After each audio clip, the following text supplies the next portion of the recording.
नहमदुहु व नुसल्ली व नुसल्लिमु अला रसूलिहिल करीम अम्मा बाद फ़अऊज़ु बिल्लाहि मिनश शैतानिर रजीम बिस्मिल्लाहिर रहमानिर रहीम क़ाल अल्लाहु तबारक व तआला फ़िल क़ुरआनिल मजीद वल फ़ुरक़ानिल हमीद यौम नदअू कुल्ला उनासिम बिइमामिहिम सदक़ल्लाहुल अज़ीम। एक दफ़ा बआवाज़ बुलंद दरूद शरीफ पढ़ लें। अल्लाहुम्मा सल्लि अला सय्यिदिना व मौलाना मुहम्मदिन व अला आलिहि व अस्हाबिहि वसल्लम। जैसा कि आपको मालूम है कि उर्स मुक़द्दस हकीम साहब रज़ियल्लाहु ताला अन्हु की ये महफ़िल है। हकीम साहब अलैहिर्रहमा अक्सर ये शेर फरमाया करते थे, हम तो माइल बकरम है कोई साइल ही नहीं। यानी मकसद ये था कि आप जब मेरे पास आते हो, और ये भी कितनी दफ़ा फरमाया कि लोग मेरे पास रोड़े कंकड़ मांगने आते हैं और मैं यह जौहर नायाब लेकर बैठा हुआ हूँ। यानी जौहरी के पास जाते हैं और कंकड़ मांगते हैं।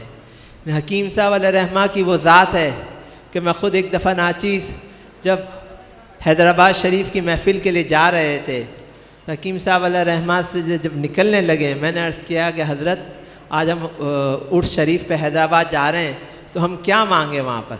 तो हकीम साहब अलैहिर्रहमा ने फ़ौरन फरमाया कि अल्लाह से अल्लाह को मांगे। यानी यहाँ पर अल्लाह मिलता है, लोग मेरे पास सिर्फ दुनिया मांगने आते हैं। मल्लाहुल मौला फलाहुल कुल, यानी जिसको अल्लाह मिल गया उसको सब कुछ मिल गया। एक दफ़ा महमूद गज़नवी ने पूरा अपना जो इसके पास जवाहरात मोती वगैरह थे वो सारे लगाए हुए थे, अपने वज़ीरों को बोला इसमें से तुम्हें जो चीज़ चाहिए वो ले लो। तो जो मुख्तलिफ़ जो वज़ीर थे, जो सफ़ीर थे वहाँ पर, उन्होंने किसी चीज़ पर हाथ रखा, किसी ने किसी चीज़ पर हाथ रखा। तो अयास जो उनका ग़ुलाम था उसने किसी चीज़ पर भी हाथ नहीं रखा। तो महमूद ने पूछा कि अयास तुमने इसमें से कोई चीज़ पसंद नहीं करी। उसने फ़ौरन महमूद गज़नवी के कंधे पर हाथ रख दिया, बोला हज़रत मुझे आप मिल गए, मुझे कोई चीज़ की ज़रूरत ही नहीं है। तो कहने का मकसद ये है कि जब मुर्शिदान उज़्ज़ाम के पास हम आते हैं तो हम खाली झोली कर जाएँ। यानी कि जो भरा हुआ प्याला होता है उसमें देखें, अगर कोई भरा हुआ प्याला होगा आपके पास लेकर आएगा, उसमें क्या डालेंगे? आप बोलेंगे इसमें तो ज़रूरत ही नहीं है, और जो डाला जाएगा वो घिर जाएगा। तो हमेशा खाली होकर आए यहाँ पर।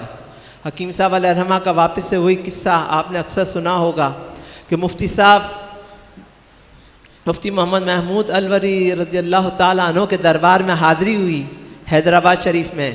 तो हकीम साहब अलैहिर्रहमा से हकीम मुफ्ती साहब रहमा ने फरमाया कि हमारे पास आपकी शिकायत आई है कि आप किसी वली के पास, किसी दरवेश के पास, किसी आलिम के पास नहीं जाते हैं। तो हकीम साहब अलैहिर्रहमा ने फरमाया हज़रत मैं बिल्कुल सरापा ख़ता हूँ, और ये बिल्कुल सही फरमाया जिसने कि मैं कहीं भी नहीं जाता हूँ, लेकिन अल्लाह ताला ने मुझे ऐसे मुर्शिदान ने उज़्ज़ाम अता फ़रमाए कि बेनियाज़ कर दिया है। यानी अल्लाह ने आपकी सूरत में मुझे अल्लाह ताला इतने इनामात अता फ़रमाए कि मुझे अब किसी चीज़ की तलब ही नहीं रही, तो मैं क्यों किसी के पास जाऊँ। तो हमें अल्लाह तबारक व ताला ने ऐसे दर अता फ़रमा दिया है कि हमें मांगने का तरीक़ा नहीं पता है। हम जो चीज़ मांगते हैं अल्लाह तबारक व ताला यहाँ से इनायत फ़रमाता है। जबी तो हकीम साहब रहमा फरमाया करते थे, हम तो माइल बकरम है कोई साइल ही नहीं।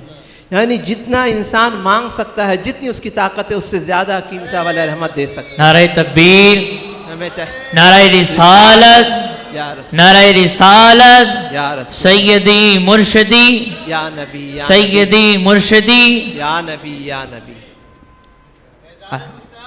जारी रहे, जारी रहे। अल्हम्दुलिल्लाह, जिंदाबाद, जिंदाबाद, जारी रहे। अल्हम्दुलिल्लाह। अल्लाह तबारक व तआला का बड़ा एहसान हमारे दरमियान क़िबला हुज़ूर शहंशाह विलायत हज़रत अल्लामा डॉक्टर साहिबज़ादा अबुल खैर मोहम्मद ज़ुबैर साहब दमत बरकातुहुमुल आलिया, और आप ही के साथ आपके साहिबज़ादे हज़रत अल्लामा डॉक्टर साहिबज़ादा उज़ैर महमूद अल-अज़हरी साहब हमारे दरमियान जलवा अफरोज़ हुए। अल्लाह तबारक व तआला इन औलिया किराम का साया हम सब पर तादीर सलामत और कायम दायम फ़रमाए।